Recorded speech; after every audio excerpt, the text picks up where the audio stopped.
Hey guys, it's Ollie here. Just wanted to talk over some of the things that you might be thinking if you're considering taking up DMing. Becoming a dungeon master. It's a wonderful, wonderful thing to do. I've always seen role-playing games and Dungeons and Dragons as kind of a collaborative storytelling experience for everyone involved. That's players and yourself. As your dungeon master, it's your job to keep everything consistent and create a space for that story to evolve in and flourish and create some really good times. So I thought I'd do this video as a 5 tips from me to help you on your journey and get the best out of DMing.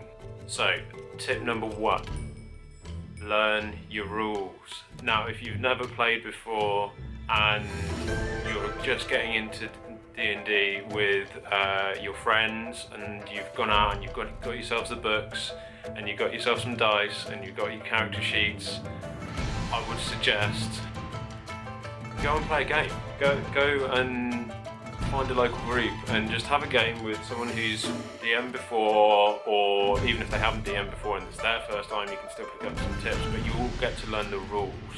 You'll get to learn things like what perception checks do, what armor class is, what the different weapons are and how they work, and what the difference between the different types of damage can do, how magic works, which is actually, I find, a little bit complicated, and I often go for non-magic using characters, but that, again, that's my personal preference. It's really worthwhile. Have a game. Even if it's just a one-shot, you'll get to learn so much from one game before you start planning your own campaign, or even if you're playing a module, you'll need to know the core rules before you can start adding in homebrew rules and adapting them to your game so that everything meshes together really nicely and everyone has a great time. Rule number 2, have a notebook with you. Whether you're using a DM screen or not, have a notebook next to you, and if a rule does come up that you're not quite sure on and you decide to do it a certain way and not necessarily look it up there and then to keep the flow of the game, which is very important, I will do a video talking about that kind of thing as well. If you decide to come up with your own rule, even if it's just for that game, write it down, then you can keep it consistent throughout the game, or it'll be a reminder for you to go and check that rule later on.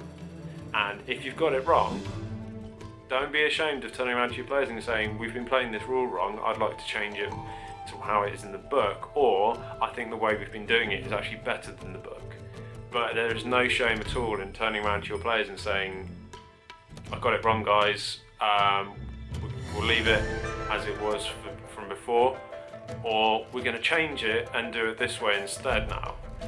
This has happened to me a few times, and if you're open about it, there's very rarely any issue with it at all.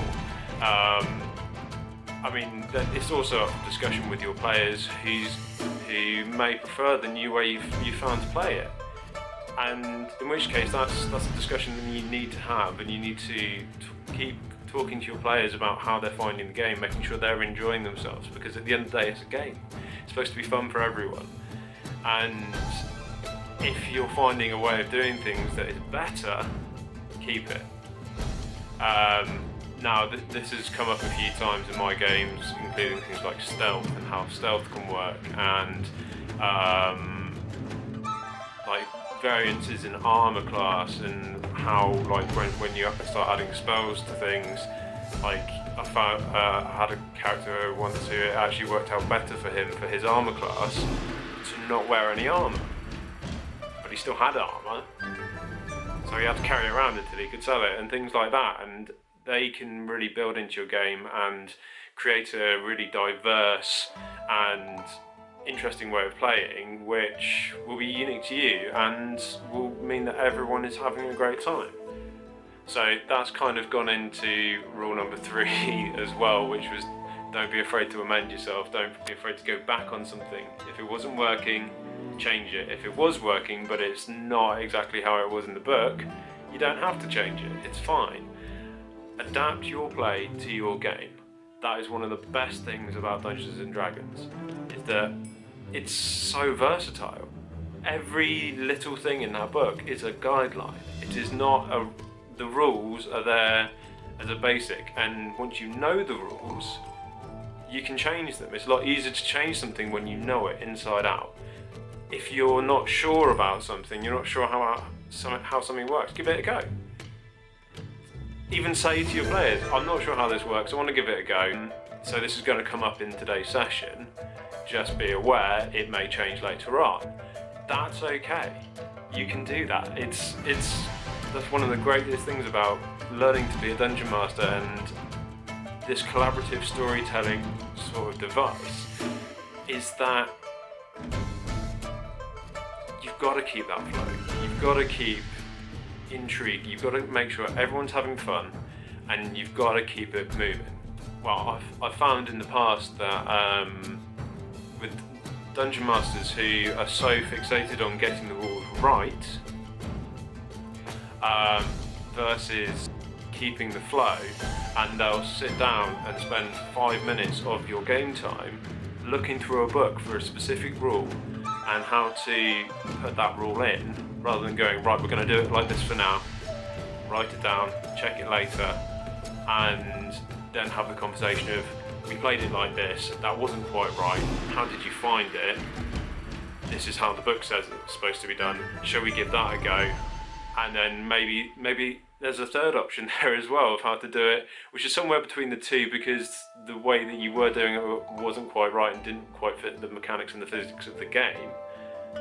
But you found that the book way of doing it was too much of a constraint, or didn't fit a character because of his abilities or anything like that. So think about that when you're adapting rules and things like that, but make sure you know the rules in the first place. And if you don't, make it up. You're the DM, it's your world, that's how it works. Rule number 4, do a bit of research. And by that I don't mean just watching videos like this one on YouTube about D&D, as great as they are. You know, I've watched a lot of this kind of thing to get into the D&D, and there's a lot of debates about certain rules and how things work and game mechanics. Go and join some Facebook groups where they start talking about different ways of playing rules. They're a really good resource. Podcasts are amazing, so I listen to a number of Dungeons and Dragons podcasts when I'm driving, and just having them there to kind of give you something to think about. So you've got things like Real Play podcasts, which are fantastic. They're a great way of coming up with ideas for your campaign if you're doing a homebrew setting, and then taking little ideas from there and adapting them back into your world. It's also a really good way of learning those core rules, because often the podcasts will stick to more or less core rules, and they will say when something is a homebrew rule, or it will be glaringly obvious that something is a homebrew rule that you may want to include in your game. Why not? But with that, I don't just mean looking at these D&D things and looking at the mechanics of the game. Look into how things are actually done. And what I mean by that is some of the things that I watch on YouTube include like making things, like guys who make swords, how long it takes to make a sword, or other weaponry, or the different types of sword and what the difference is in how they're made is. So when your players go down the blacksmith and they say, I want a custom made sword, the guy's not going to go, yeah, I'll have that done in an hour. A sword is quite a long time consuming thing, and if they want something like that, they're going to have to wait for it to be made. And this comes into like the magic side of things as well, because one of the mechanics in Dungeons and Dragons is to have magic weapons and have weapons imbued with this magic. Is that an hour-long process? I find it unlikely. It may take as long, if not longer, to add magic to a pre-existing weapon. Or can you add magic in during the forging process? It can take a week or more just to make a basic sword, let alone adding magic into it, let alone it being particularly good at what it does, like katanas. Even just making the folded steel for these things takes a long time, and that needs to be taken into account when your players get into a situation like that, and that goes for a number of other things as well. not just weaponry, if you got a new armour. This was sort of how things were crafted in medieval times, that things would take time. You could order things, by all means, yeah, you just have to wait for it to be made. And if that means that the party is hanging around in a town or city or village or whatever, having commissioned a piece, then something's going to happen while they're there. It's a story, something's going to happen, and whether that's linked to your main plot or whether it's a little side quest, again, that's completely up to you. It's your game, you can do what you want with it, but you need to know how these things work. And I find with these sort of fantasy settings, linking it to reality and how things work in reality makes the fantasy side of it that much more enjoyable, because you can see how it would work in real life.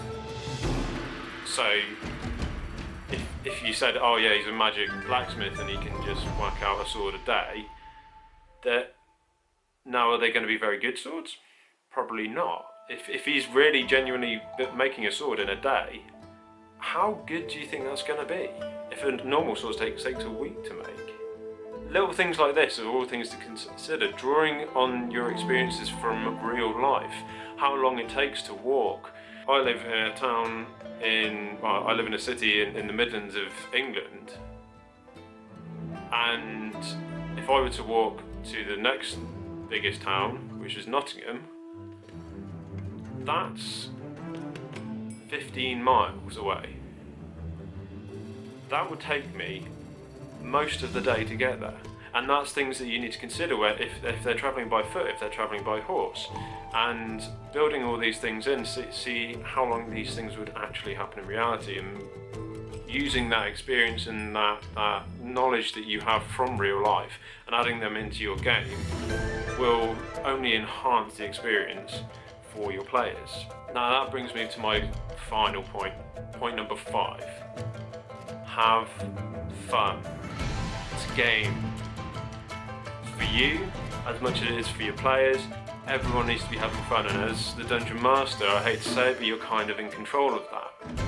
If you're constantly obsessing over the rules and looking at a book, they're going to be sat there twiddling their thumbs going, ooh, could be doing something else now. Or, just try and relax.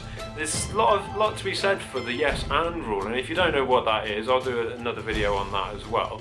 But essentially it's an improvisation thing that you get in sort of theatre, where in these improv sessions someone will suggest something, you say yes and, or yes but, where it's kind of sure, but there's consequences to it, or I'm going to change it a bit, and you kind of take these ideas and then throw them around the group until you end up with either something completely mental, which is quite funny, or this insanely practical idea which actually will work really well for the party. And putting a little bit of pressure on and making it a challenge is a great way to make it fun as well. So things like timers are quite handy. If the party's like sat there chatting about how they're gonna get into this castle and they're gonna knock out guards and stuff, well, if they were sat there chatting outside this castle working out how best to do it, what's the odds that some guards are going to come past on a patrol or something like that? Add that in. Do something like that which puts time pressure on things. And the other thing is the rule of cool. If someone says, I want to do this and it's cool, get them to roll for it. There's no reason why not. If it's not going to be game breaking, you may as well allow it and have a bit of fun with it, because it's got to be fun for you, it's got to be fun for your players.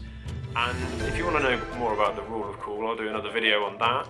And to summarise, know your rules, write down any changes you make to it, don't be afraid to change your mind, don't be afraid to change things, just make sure you know what it is and stay consistent. Do a little bit of research and take from your real life experience, and have fun. And the more you have fun, the more your players will have fun, and they will appreciate you all the more for it. Thanks. I hope you liked this video, click subscribe, and I'll see you very soon.